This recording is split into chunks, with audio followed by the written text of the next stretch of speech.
So I've been reading you guys' comments, and I know a lot of you guys want me to give my thoughts on the Charger Daytona that's wandering the streets of Detroit. I've seen a lot of people have negative comments about this particular vehicle, and while I will agree that this vehicle isn't very attractive, what if I told you that this is not the end of the world? What if I told you that Dodge still has a few surprises underneath the covers, and you might see a surprise Hemi option in this car?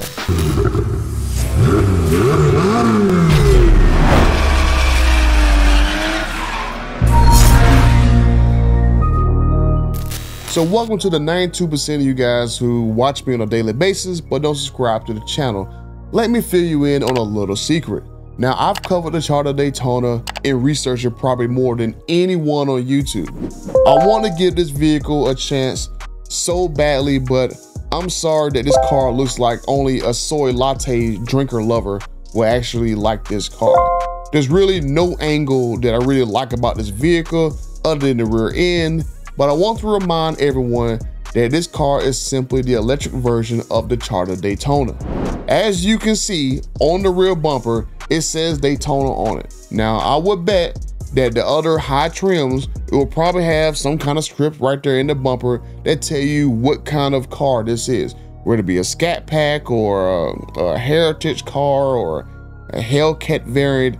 I don't know all the names, but I'm pretty sure Dodge is going to use RT, Scat Pack, and some other high trim option, and I hope they would use Banshee in the future, but we'll see. But I've already covered in past videos that Stellantis is going to cut down the number of trims and focus more on software locked options. If the past was about increasing margins by moving customers north in hardware and trim levels, our future is about offering customers software-based services. We can offer, I can offer a track day feature. I can offer a feature that says, hey, you want to buy it for the weekend. And then if you like it for the weekend while you're at the track, you can then pay more and keep it, things like that. So we're going to bake that capability in. If you buy the car and you never upgrade it, did you overpay a little bit? Yeah, maybe a little bit. You got a little more brake, a little more suspension, a little more tire than maybe needed, but it's a muscle car. It's fine. And as you guys see with the next gen Ram trucks, most of them look exactly alike with only subtle differences between them, like the grille, the wheels, and maybe the headlights and taillights. And that's about it. I'm going to cover some interesting things that I can notice in this Charger Daytona, starting with this image right here. I noticed the cut in the lower light bar. I figured this is the case because on the Charger Ice variant, it's going to have an engine in it, that R-wing section will probably go away and be replaced with a traditional grille and more than likely a new hood. That makes me believe that we'll see a different set of headlights that does not have that lower LED light bar. All these automakers just love to have these long sweeping light bars to let everyone know not to buy this car. I mean, to signify that this car is an electric vehicle. But I can guarantee you that Hertz will not be buying any Charger Daytonas anytime soon. Just saying. They be buying any electric vehicles anytime soon. I'll go to this image right here, and there's nothing really to say other than we'll see what appears to be a staggered wheel and tire setup, which is quite interesting on an all-wheel drive setup. Now, Dodge CEO Tim Knissen said in an interview that all of the Charger Daytonas will have all-wheel drive, so I really don't see the point of it having a staggered wheel and tire setup. Maybe just an optical illusion. This car looks kind of odd, and it's almost like you can tell that this car will eventually have a different front end on it.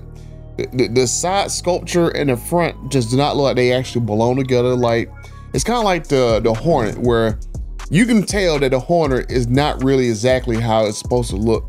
The Hornet looks like someone slapped a Charger front end and rear end on top of another car. And this Charger Daytona has that look to where it looked like somebody slapped on an EV front on an actual Charger. Now, I'll show you guys that particular front end in a few minutes, but I would say that Dodge, that could you just change this ugly plain Jane front end? It's just not doing it for me. I mean, it might have worked on the concept car a little bit, But that was really the one thing in the concept car I did not like, was that plain Jane front end. Like, you're Dodge, for God's sake. Like, you put vents in places that don't need vents. And this thing is just way too clean on the front side, and then the back side is very aggressive. Like, it doesn't work for me like that. And I will say that I hope, Tim, that you guys have more expensive looking headlights. It's kind of hard for me to believe that you went with air inlets on the headlights for a Charger, but in this car, which I'm going to guess is going to be a lot of money, that's going to have like fake, well, not fake, but cheap looking plastic headlights, that like something I get off of like a 90s pickup truck, like the old like GM CK trucks, those square cheap plastic looking headlights. I hope these headlights get changed in the actual production model, because I don't like the looks of these headlights. Then we have a shot of this guy in a black hoodie playing with some kind of a camouflage that was on the car. Now, I know that Tim Kniskus, he loves to hide Easter eggs, and something has me drawn to that 95 that's on the guy's arm when you zoom into his hoodie. The only thing I could think of that happened in 95 was the first year of the Dodge Avenger. So is the Charger Daytona going to have something to do with the Avenger, or maybe an Avenger trim? We'll see, but something just is not right with me about that 95. I might have to go message some people within Dodge and see if my theory is correct, that there's something special about that 95. This is probably one of the only shots where the car has a nice profile to it, but the car looks like it is like the same size as a Mustang in these photos. Now, I could have sworn that Dodge wanted to stay in their own lane and not step on the toes of the Mustang and the Camaro, since they, what is the word did he use? Oh, since they are very good cars within their own sandbox. And on the Giorgio platform, we would have ended up with a car that, quite frankly, would have been lighter, would have handled better. It would have done a lot of the things that people said that we were kind of laggards to the competition on. But we looked at it and we said, we can do that, but if we do that, we're going to go and compete head on with the Mustang and the Camaro. And quite frankly, those are great cars. They're fantastic cars. Why would we want to go fight with them in their sandbox? Let's stay in our sandbox and be totally different from them and go left when they're going right and try to own this space. The rear section of this car looks way too long. So I would suspect that it's very long because of a 4-door variant that is coming, and it's probably gonna have a little bit longer stretch wheelbase for people to have room in the back seat area. I know there is a 4-door variant coming. I've already leaked in another video the pilot timelines for the Charger Daytona, so I'm gonna link that picture right here in case you didn't watch my Charger Daytona breakdown when we saw the photos leak out of the plant. There is a 4-door version coming, and if this car is gonna come out late 2024, that means that they got all their tooling and stuff pretty much taken care of in Windsor, where all these cars gonna be made out of. So it seems like my timelines I posted in that video is going to be correct. Now we got this shot right here that you can get a good look at the rear taillights, and it looks like they took the Charger rear with the Challenger's taillights and mixed them together. And I also didn't notice any Banshee logos, so I think this car is more likely a base model Charger Daytona, probably the 340 pack car, the one that has the lowest horsepower. The cheap headlights, the basic look. No way this is a Tesla Plaid Killer. There's no way Dodge is gonna go out like this in a Banshee looking like this. I just don't see it. Now, I was sent this video by Sinister Coyote of this car driving around Detroit, and I'm not gonna lie, but the rear shots do look very good in this car. I think like the rear shots in this car looks good. The front end of it, it just needs some help. That's the only thing I can say. The front end needs help to this. The side profile I think is a little bit long than what it should be. I wish it was a little bit shorter, but I just had a sneaky suspicion that it's not as short as it should be, because they don't want it to be too comparable to the Mustang and compete dead on with the Mustang. I think this car can be slightly bigger, but that's just my feeling. And Tim, I'm not saying that Dodge is scared of the Mustang, but I don't think you guys are gonna make a pony car. Now, I will remind everyone that this Charger Daytona is the electric car. The ICE Dodge Charger will have a different front end and maybe a rear bumper.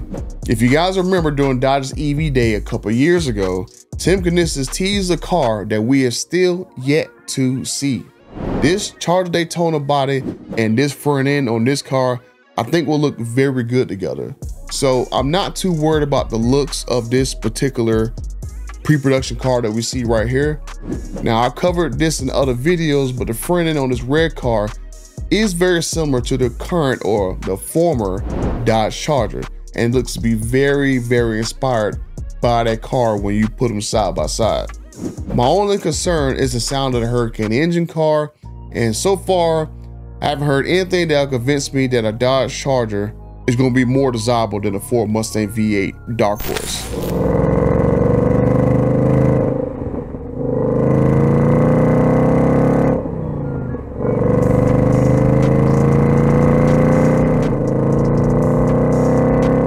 But I will say that this car looks like an excellent candidate for a Hemi swap.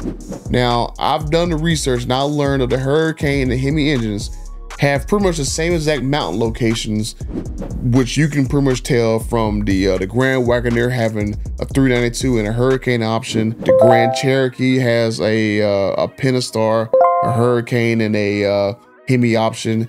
Now, I heard some people within Dodge wanted to make sure that these cars are Hemi swappable. And I talked to someone a week ago that confirmed to me that some person told them within Dodge that a 6.2 liter iron block V8 will fit in this Charger car. And something just tells me that within 2 years, we're gonna see Hemi swaps happen. And I just cannot shake this feeling that these Dodge power brokers, they're gonna be doing Hemi swaps there at the dealerships. I kind of have a hard time seeing it happen because a lot of these power brokers are some of the worst dealers in the country in terms of marking up cars.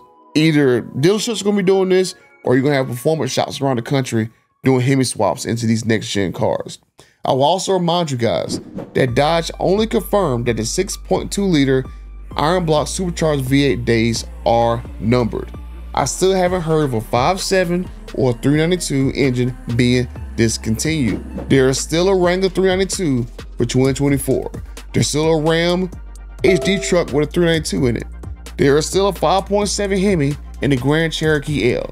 So there's nothing to say that we won't see a Hemi powered factory Charger in production sometime next year, or maybe later this year whenever this car comes available. And I guarantee you, this version that has a Hemi engine in it, it'll definitely be a non-CARB compliant version. I hope that someone new comes in the office and eliminates CARB.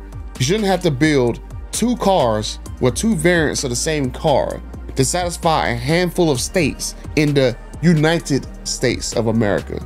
I would think it would be a smart move for Dodge to have a brand new 2025 Dodge Charger 392 Scat Pack, make it in limited production numbers of maybe 2,000 or 3,000 like the Demon, and just make all the other Chargers Hurricanes and Pentastar engines. I really like Dodge, but if I had to spend $100,000 on an inline six vehicle, I'll go buy a BMW.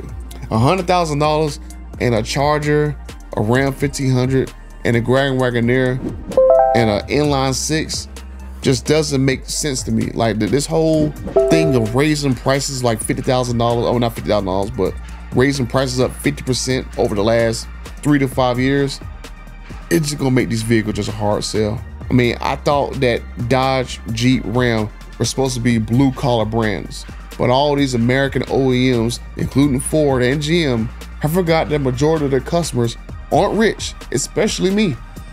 I just hope that Dodge finds a way to make the Charger cheaper than the Mustang, which it still has the V8 engine in it, and I don't really see many people that's gonna pick a inline six Charger over the sound of a V8 Mustang GT or Dark Horse. It's kind of shocking not to see a single estimate on the cost being thrown out there by Dodge or hinted on how much one of these new Chargers will cost.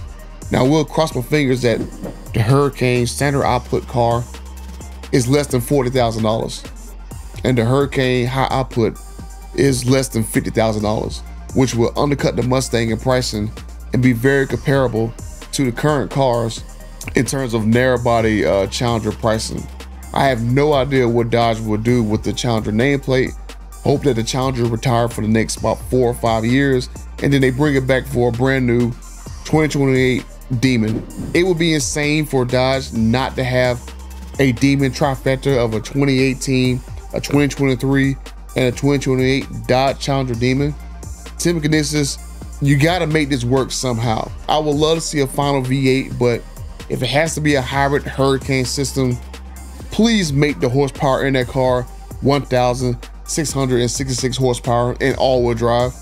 That would be insane, and I will only be able to, I can't even imagine the quarter-mile numbers that this car would have with 1,666 horsepower, and it's still around 4,000 pounds.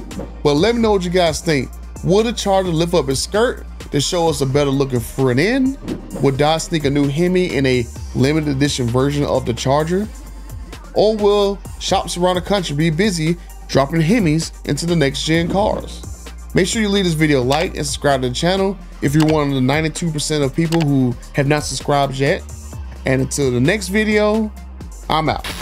This is the Charger Daytona SRT Banshee. And because it's a Dodge BEV, it will be an assault and battery on convention. Like I said when we started, it's a very simple formula. Look like a Dodge, sound like a Dodge, and drive like a Dodge.